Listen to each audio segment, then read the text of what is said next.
Bonjour mes chers petits élèves du lycée Thibaut de Champagne, bienvenue dans cette vidéo qui va vous expliquer les principes du fonctionnement, du principe de l'étude pétrographique, c'est-à-dire la pétrographie, la science qui permet la description des roches et l'analyse de leurs caractères structuraux, minéralogiques et chimiques. Alors pour débuter, ce qui est important de comprendre et de savoir, c'est que au lycée, l'essentiel d'études minéralogiques des roches va se faire sur des roches soit ignées, et les roches ignées sont les roches magmatiques ou volcaniques, donc issues de la fusion des roches du manteau, ou l'étude directe des roches du manteau. Voilà.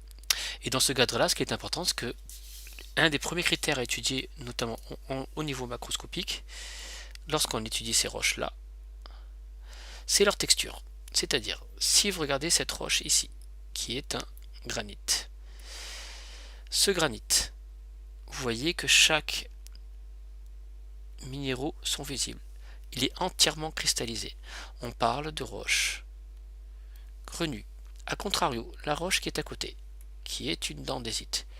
Vous voyez qu'il y a une pâte grisâtre ici, amorphe, éventuellement si on zoome formée de microcristaux qu'on appellera microlithes, mais en tout cas cette pâte est amorphe et pas cristallisée. Donc cette fois-ci nous allons parler de structure microlytique, de texture microlytique, pardon. Donc en étude macroscopique, c'est la première chose que vous pouvez étudier, la texture des roches. Maintenant, passons à l'étude des minéraux des roches en macroscopie. Ce que nous pouvons voir également en macroscopie, tout d'abord, c'est la forme des minéraux. S'ils sont plus ou moins allongés, plus ou moins trapus, mais également leur couleur. Ici, vous avez des minéraux noirs, ici des minéraux blancs, ici des minéraux plutôt grisâtres. Et en fonction de leur forme et de leur couleur, vous aurez déjà des indications, voire vous pourrez déjà nommer ces minéraux. Mais pour pouvoir bien identifier les minéraux, il est important de passer à l'étude microscopique. C'est ce que nous allons voir dans les pages suivantes. Donc, l'étude microscopique utilise un microscope polarisant. Le principe du microscope polarisant est le suivant. Vous allez le voir ici rapidement. C'est qu'on ajoute un ou deux filtres au microscope habituel. Le microscope envoie une lumière naturelle, comme le microscope que vous utilisez d'habitude, sauf que nous, voir la vidéo que j'ai fait sur l'utilisation du microscope polarisant, nous allons placer avant la lame mince de roche, donc la roche on la débite en lame mince, avant cette lame mince de roche, nous pouvons placer le premier filtre qui s'appelle polariseur, mais nous pouvons également passer le deuxième filtre qui s'appelle analyseur. Si on met que le polariseur, on sera en lumière polarisée non analysée. Si on met également l'analyseur, nous serons en lumière polarisée analysée. Et grâce à ça, nous pourrons étudier les caractéristiques de chaque minéraux des roches. Alors ce qu'il faut savoir, c'est que les minéraux sont des cristaux, donc leurs atomes sont organisés en réseaux cristallins.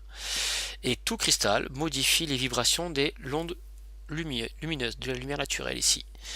Ce qui signifie que les minéraux vont donc avoir, grâce aux filtres et à leur structure cristallographique, des caractéristiques qui permettent de les identifier, couleurs, et ainsi de suite.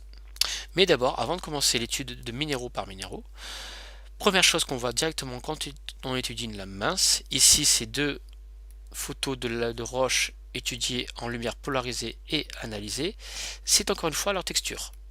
En haut, vous voyez une roche qui est entièrement cristallisée, plein de cristaux. On parle de roche grenue.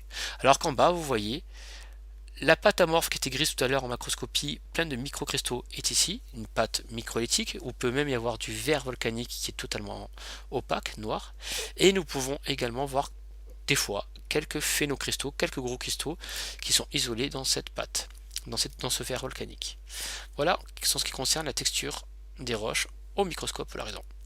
Passons à la diapositive suivante. Donc toujours, je rappelle, avec le polariseur, lumière polarisée non analysée, et avec l'analyseur, lumière polarisée et analysée. Maintenant, en ce qui concerne l'étude de chaque minéraux. Tout d'abord, 90% au lycée de l'étude va se faire en lumière polarisée non analysée, c'est-à-dire avec uniquement le polariseur. Et grâce à ça, on peut déjà étudier la forme du minéral. Ce qu'il faut savoir d'abord, c'est que votre minéral, si vous regardez ici, a une structure en 3 dimensions. Lorsqu'on fait une coupe de lame mince de roche, si je prends les deux positions extrêmes, nous pouvons avoir ceci. Soit le minéral va être coupé sur sa longueur, et ça donnera ce qu'on appelle une section longitudinale, nous pouvons étudier le minéral sur ses caractéristiques sur toute sa longueur. Soit vous aurez une coupe plutôt sur transversale, la largeur, et nous parlerons ici de section basale. Et on peut avoir déjà des formes différentes, mais aussi d'autres caractéristiques. Donc en ce qui concerne les minéraux, donc déjà nous pouvons étudier leur forme. Vous voyez ici le minéral, c'est un pyroxène que vous avez en photo. En section longitudinale, il a une forme plutôt allongée rectangulaire. Alors qu'en section basale, il aura une forme plutôt, on va dire, hexagonale, trapue. Première indication. Deuxième indication, quand on fait cette étude, nous pouvons voir également la couleur du minéral. Alors cette couleur, qu'on appelle aussi pléochroïsme, attention, peut changer si on effectue une rotation du polariseur. Donc ici, pour le pyroxène, on voit qu'il est plutôt beige, bégeâtre, rosé. Enfin, ce que nous pouvons aussi étudier dans le cas des minéraux au microscope en lumière polarisée non analysée, c'est leur clivage. Alors ici, je vous montre un exemple. Si je coupe mon minéral, c'est ici notre exemple de pyroxène est un minéral qui a deux sens de clivage. Clivage, c'est quoi? C'est des réseaux, c'est des lignes de fracture du réseau cristallin. Donc si je coupe mon minéral sur la longueur, section longitudinale ici, nous pouvons voir pour le pyroxène, il y aura un seul sens de clivage, du genre de petits stries que vous pouvez repérer également ici. Ce ne sont pas des cassures, je dis bien, ce sont des lignes potentiellement de futures cassures ou de fragilité du réseau cristallin. Par contre, pour le même minéral pyroxène, si nous avons une section basale, nous pouvons observer que il y a deux sens de clivage ici. Et dans le cas du pyroxène, nous pourrons même voir que ces deux sens de clivage se coupent avec un angle de 90 degrés. C'est très important parce que de nombreux numéros seront très proches en termes de couleur, auront un ou deux sens de clivage selon la section longitudinale ou basale, mais l'angle d'intersection va pouvoir nous permettre de définir le minéral. Exemple, le pyroxène a deux intersections de clivage à deux sens de clivage pardon, avec intersection à 90 degrés. Les amphiboles type en blinde, deux sens de clivage avec intersection à 60 degrés ou 120. Et ainsi de suite. La biotite, par exemple, en section basale, n'a pas de clivage. Donc ensuite, pour terminer, vous pouvez étudier aussi les fractures. Certains minéraux auront tendance à se fracturer plus ou moins facilement. Alors ça, c'est l'étude, comme je disais tout à l'heure, en lumière polarisée non analysée. Celle-ci, qui va vous occuper 90% du temps. Alors attention, l'analyseur, vous adorez. Parce que quand vous placez l'analyseur, vous allez observer ça. Et ça, c'est plein de lumière, c'est tout beau, c'est tout mignon, et vous adorez. Sauf que c'est très dur à étudier.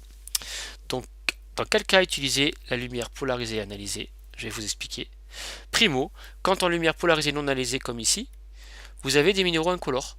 C'est le cas de cela, et qui sont très difficiles à étudier. Dans ce cas-là, on place l'analyseur et nous allons avoir atteinte à leur teinte. On parle de teinte de biréfringence. Et grâce à cette teinte-là de minéraux, nous pouvons mieux les observer et les étudier. Primo. Et rarement, dans un second temps, nous pouvons étudier aussi les minéraux colorés en LP, comme par exemple celui-ci. Certains, comme je l'ai dit tout à l'heure, sont très proches, on a du mal à les identifier. On peut éventuellement passer un analyseur pour les observer. Attention à l'analyseur, lorsqu'on tourne l'analyseur, la teinte des minéraux peut s'éteindre, on parle d'extinction. Donc voilà, j'espère que cela a été clair et à bientôt au prochain TP pour appliquer tout cela. Au revoir.